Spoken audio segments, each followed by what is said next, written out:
Living not even a mile from the river down here in South Louisiana, I'm always looking for comfortable, cute swimwear for me and Ladley Roo. I have found that in today's sponsor, Cajun Lane. Cajun Lane was created by a single mom who wanted to create better and cuter clothes, keepsakes, and accessories for those special moments with your little ones. I'm wearing the women's ruche cutout one-piece swimsuit in ocean pearl, and Ladley Roo is matching with the long sleeve rash guard with ruffle bottoms in ocean pearl. The sun is extremely harsh down here in Louisiana, but Cajun Lane has thought about that. The swimwear blocks out 98% of the sun's harmful UVA and UVB rays for maximum sun defense, and they have UPF 50+ sun protection. Being 80% nylon and 20% spandex, containing all-way stretch for maximum comfort, tagless, and have flat lace seams, this makes for an enjoyable experience no matter what we're going to go do on the river. I want to match my whole wardrobe with Ladley Roo now, and these matching swimsuit sets are so cute and so perfect for our next family time in the sun. Cajun Lane is your one-stop shop for your newborn, infant, and toddler apparel. Head to cajunlane.com/CajunCountry and use our code CajunCountry for 20% off of your order. Once again, that's CADENLANE.com/Cajun Country for 20% off, and make sure to use our promo code Cajun Country so they know we sent you.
Now to some, or I'll say most, they will look at this as just a pile of junk iron tires, some scrap axles, and just assume that that's junk. That's me, I'm most. But when we look at this, we see shipping container Hootis 1.0. So the radar showed that it was supposed to be beautiful, no rain in sight, and of course it ended up raining us out all day yesterday and most of the day today. But lucky for us, all that rain got moved out, the sun is shining, it is 80 degrees, and now our only real big concern is making sure we don't bust it on this concrete. Bust what exactly?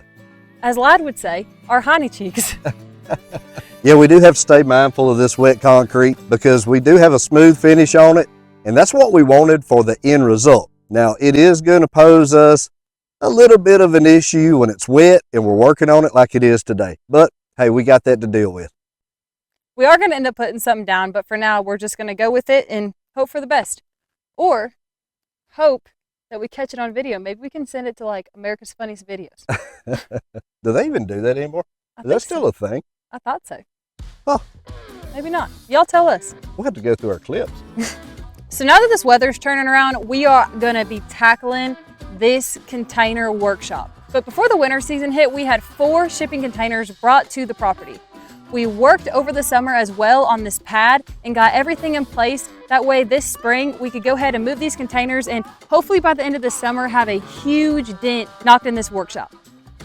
But in order for us to get our container shop to the next phase, we have to take those containers and bring them over here and get them put in place, get them welded on the supports, get everything lined up, square, plumb, you know, get it ready. But we don't have any piece of equipment capable of getting said shipping container over here on top of the slab, up here where it needs to go. So we're gonna have to think outside the box. We're gonna have to be creative. We're gonna have to build something that'll enable us to be able to move the shipping containers from where they are now to where they're gonna live. AKA the ultimate Hootis.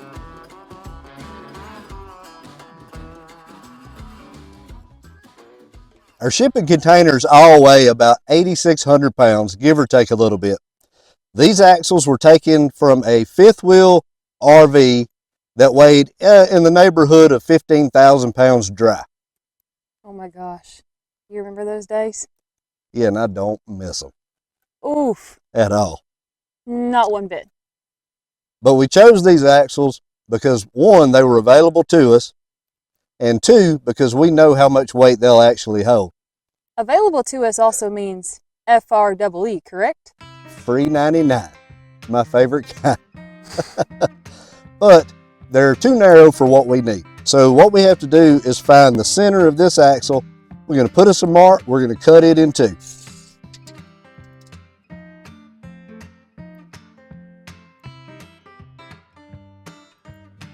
We're at 70 1/4. That's 5'10" 1/4. So just cut me in half. That's my height. See? 35 1/8.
All right, now that we played musical chairs with these jack stands, we finally have them in the position that we want.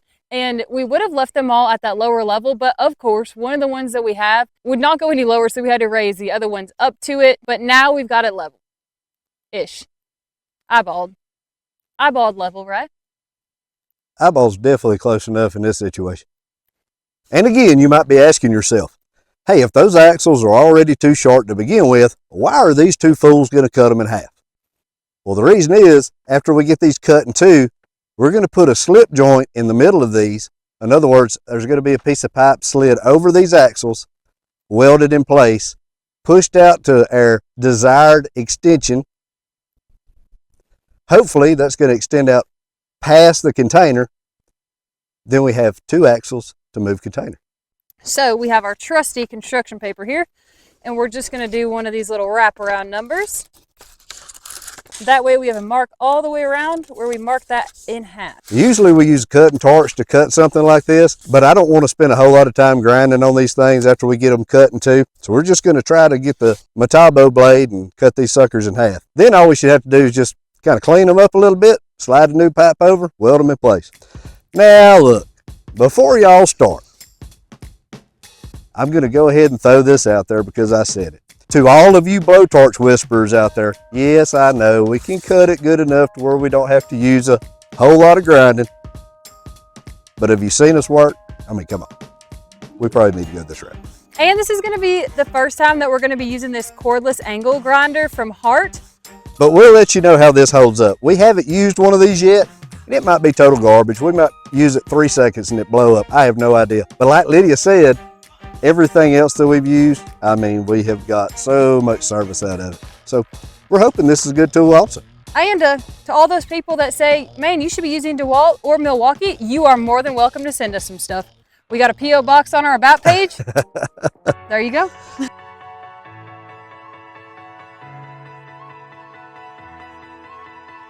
Safety first, PPE. Gloves. Z87 approved safety glasses.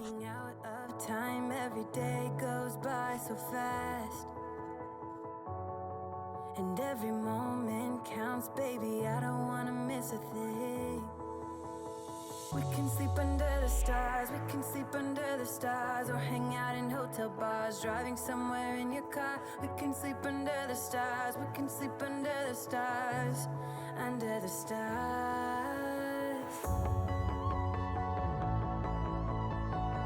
We can do what we like.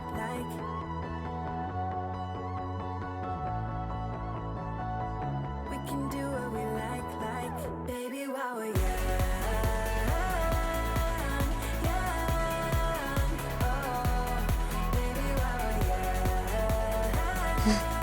Just one fell.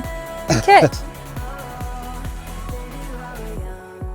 Let's make the most of this night. Come on, baby, take my hand. And we don't need to do the things we don't want. So I opted to cut this on the ground. I don't know why, but let's see how that goes. Can't fall that far.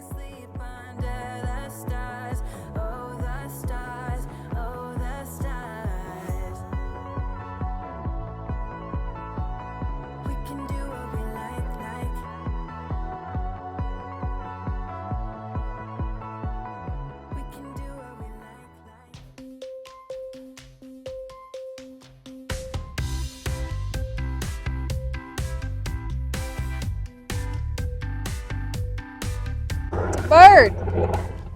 It's actually a plane. I can tell you what they're doing. That's somebody trying to swoop in here and take this patent from this ginormous hooters that we're building. So what Jim has got behind me is just a plain piece of pipe, and the size of the axle pipe should fit inside this pipe. We're gonna cut these about 30 inches. That way we have a little bit of room to work, and that way it gives us just a little bit of room, a little bit of play, because y'all know it's better to have a little bit too long than a little bit too short.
So what this tool is that Jim is using today is from 1878, and it is the tool that dentists used to use whenever they would get you a new filling.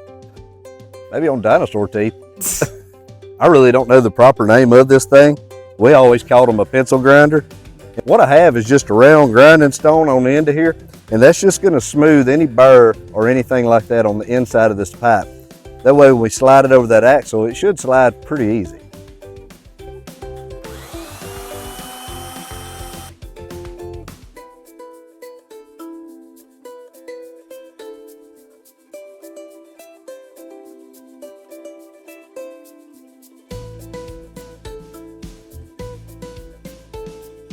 So we're going to mark this at about 5.5 inches. That way when we slide the pipe up, we'll know exactly about how much we have. That way we can split the difference on both sides. You know, give both sides a little bit of the load. Well, the pipe got too tight, and this is the max amount that it's going to be moving. So we're off just about what? We have about 4 inches in there, so that's plenty. Okay, on to the next side.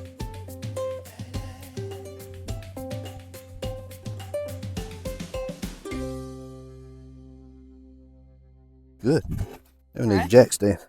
Okay, I got it. Go. Okay, got it. Go. All right.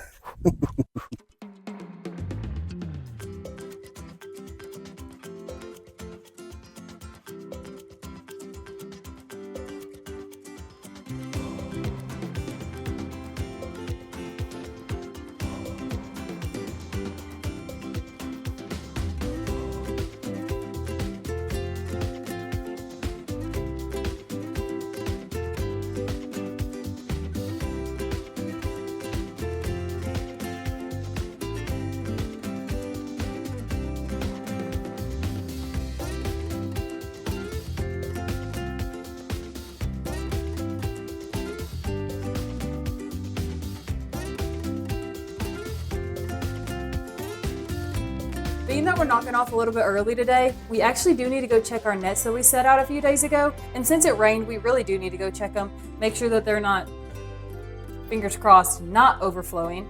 But before we go, we have to actually tend to our newest little pets, Pine and Oak. Which one's that? This is Pine. I think you just about had enough. A little on your nose there, buddy. So one of Jim's family members called us and said that he had found these two little squirrels. They're about 3.5 weeks old. Have not even opened up their eyes yet, y'all. Look how stinking cute. Oh my goodness. They're two little boys. And I don't know why, but you know, whenever I went to go pick them up, what he said to me? No. He said, I didn't know who to call, but besides Jim Wayne.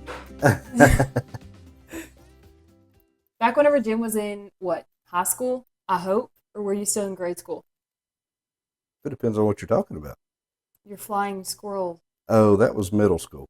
Okay, so in middle school, Jim set out a flying squirrel trap and had multiple flying squirrels and would breed them and take them to school. Wait, before he took them to school, he would train them and he would get them where he could wear a little...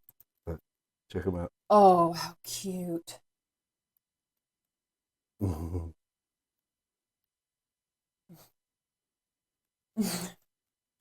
Anyway, he would get these squirrels where he had them trained like on a little leash, but all it was a little string around their foot, and he would take them to school. You rode the bus, didn't you? Yeah, I did. Yeah, so on the bus, he'd leave his house. Before he left his house, he'd wear a big coat, which I don't even know how you got away with that anyway in Louisiana, and nobody thought that that was suspicious because it's so stinking hot down here.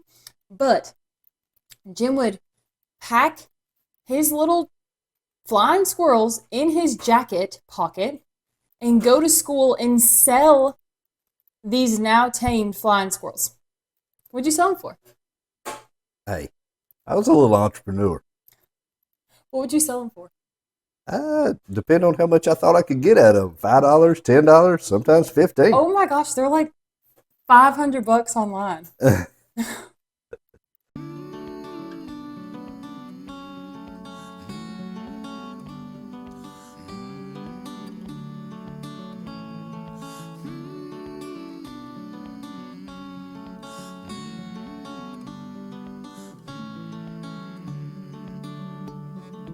Let's say it's a boat that we're all in together. So we've had them for not even a whole day yet. And they're eating good, no problems. Nobody got them. They had some type of, like a flea or a mite. Look like little mites to me. I don't know. Bugs. Yeah, bugs, exactly. Tatas. There's some type of tatas crawling all over them, but overall, they're doing extremely well. They are doing really good. They're eating good.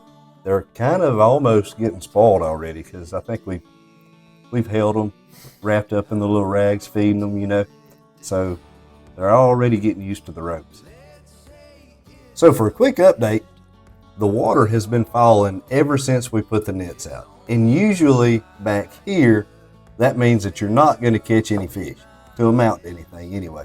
So we were just sitting here talking about our luck, you know, but we got to go run them anyway to check. We might have a bunch in there. You can't never tell. Fishing's fishing. It ain't always catching. But we do have to release a loggerhead turtle that we got here a couple weeks ago. When the people gave us this turtle, this thing was almost drowned. We messed with it, and we finally got it eaten. It's healthy again, it's strong, so now we're gonna go release it back into the swamp, and hopefully it'll grow up to be a big turtle.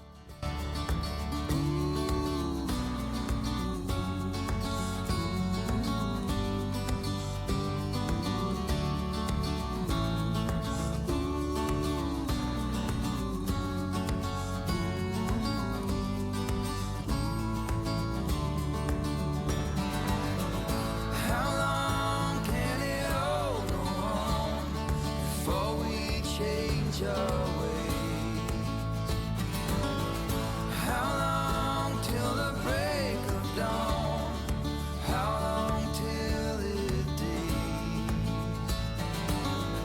How long till the break of dawn?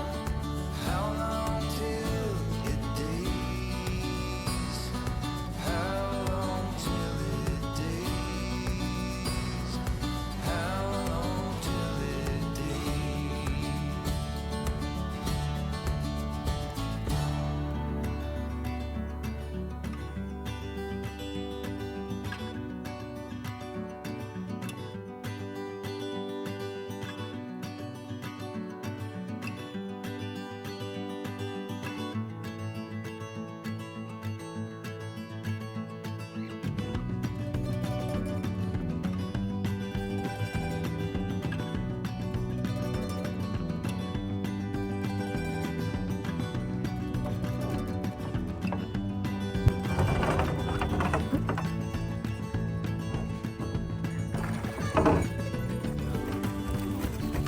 Gus, what do you think, bud?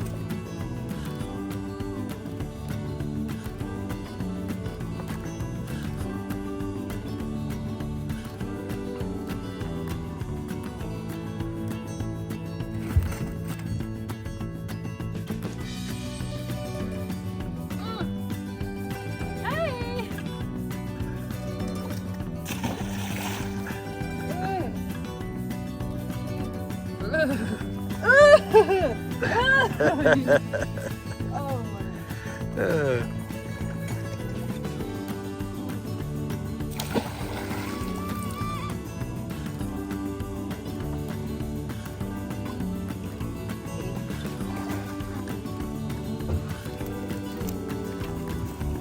Got a few keepers in there.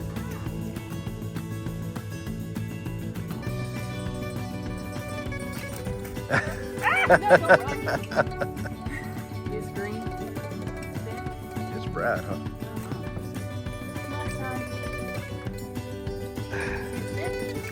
Whoa!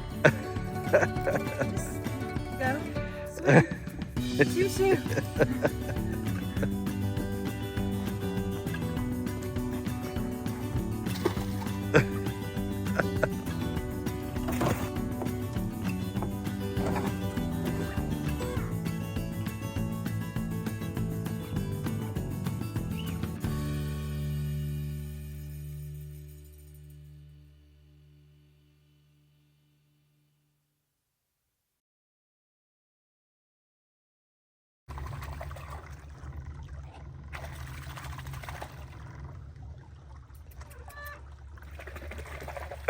What are you doing? Calling all the alligators. What do you call an alligator? What sound does an alligator make? The little ones make like a little squeaking noise, and the big ones make like a, well, it just depends on what they're doing, but most of the time they don't make any noise, but every once in a while they'll make a Do it. light roaring kind of. No, do it. Do the little ones and the... So, I can't do it. yes, I'm not. you can. Do it. That's what the little ones sound like. Okay, what do the big ones sound like?